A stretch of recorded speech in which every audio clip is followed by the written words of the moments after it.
Donc, voir ça le premier jour de formation, je le fais pas parce que sinon ça dégoûte. Parce qu'en fait, de nos jours, Illustrator a tellement évolué avec de nouveaux outils que, en fait, dessiner à la plume, on peut très bien s'en passer dans Illustrator. Euh, on- je veux dire, on pourrait s'en passer et faire des choses très bien dans Illustrator sans savoir dessiner à la plume. Il y a tellement de choses qui ont été développées, notamment au niveau de la vectorisation, des effets spéciaux, etc., que les motifs et tout, que on peut très bien s'en passer. Si vous voulez totalement vous en passer, vous pourriez même dessiner uniquement sur papier vos choses. Il faut que j'aille à l'intérieur, là je me gourre. Vous pourriez dessiner vos silhouettes sur papier et les vectoriser. Donc c'est possible aussi de s'en sortir comme ça. C'est Illustrator qui vous fait les vecteurs pour vous. Vous ne devez pas les faire à la plume nécessairement. Si vous êtes indépendant, que vous n'avez pas de compte à rendre à une boîte, pourquoi pas? Vous pouvez même dessiner en couleur et vectoriser en couleur, comme on a vu aussi. Pour les crèmes glacées, on a vu ça. Voilà, donc je vais continuer ici.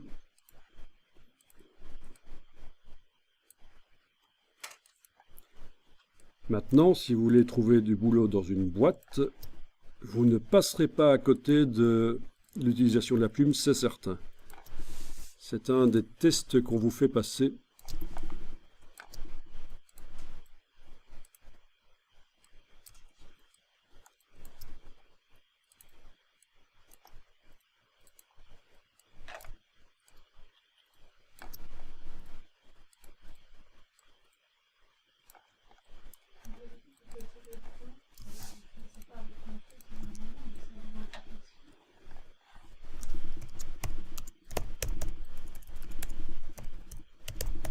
Et ce qu'on est en train de faire là, si c'est pour faire un masquage, c'est ce qu'on appelle du détourage. Si le but est de masquer la voiture, c'est du détourage. Mais mon but, en fait, vu que j'ai fait les vitres, c'est clairement pas du détourage. Mon but, c'est plutôt de faire un dessin.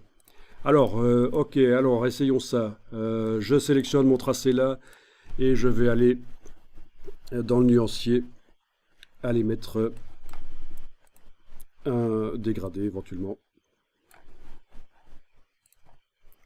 Voilà, un dégradé. Ensuite, je vais aller sélectionner mes autres tracés. Pour voir où ils sont, je passe en affichage par tracé, éventuellement menu affichage tracé ou le CTRL Y. D'accord? Comme ça, je peux aller voir mes tracés et les activer. Ah bah tiens, je vais en activer plusieurs d'un coup. Clic, majuscule, clic, majuscule, clic. Voilà, les trois vitres sont activées. CTRL Y pour revenir en affichage avec couleur. Et aller mettre un dégradé. Et voilà, ce genre de choses.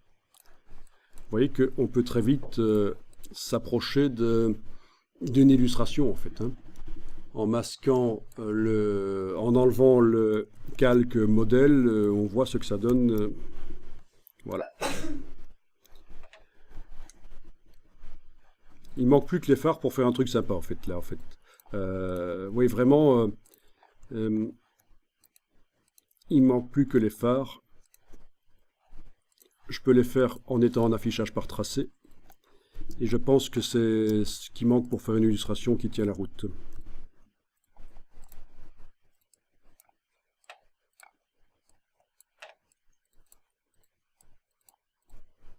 Ça va, vous êtes confiant?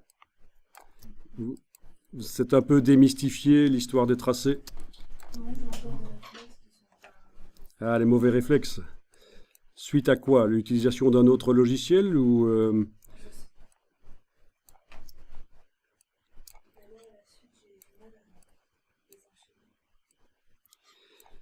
Eh oui, il y a un cap à passer.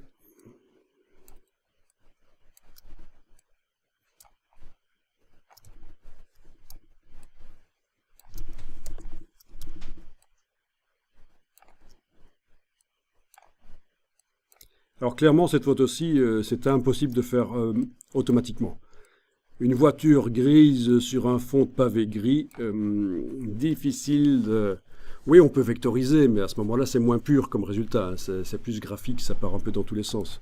Et ça peut donner très bien aussi. Mais si on veut quelque chose de plus pur, là, il n'y a pas le choix.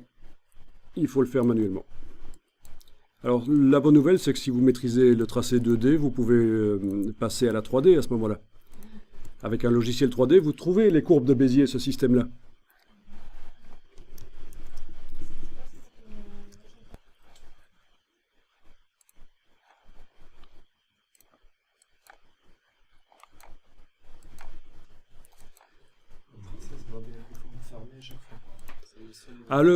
Ce n'est pas obligatoire de faire des formes fermées. On peut aussi faire des formes ouvertes. Il n'y a pas de problème. Bon, voilà, c'est vite fait, hein, une petite illustration. Mais vous voyez qu'avec les phares, on sent déjà un peu plus ce volume. C'est vrai qu'il y a un truc bizarre pour les roues, d'accord.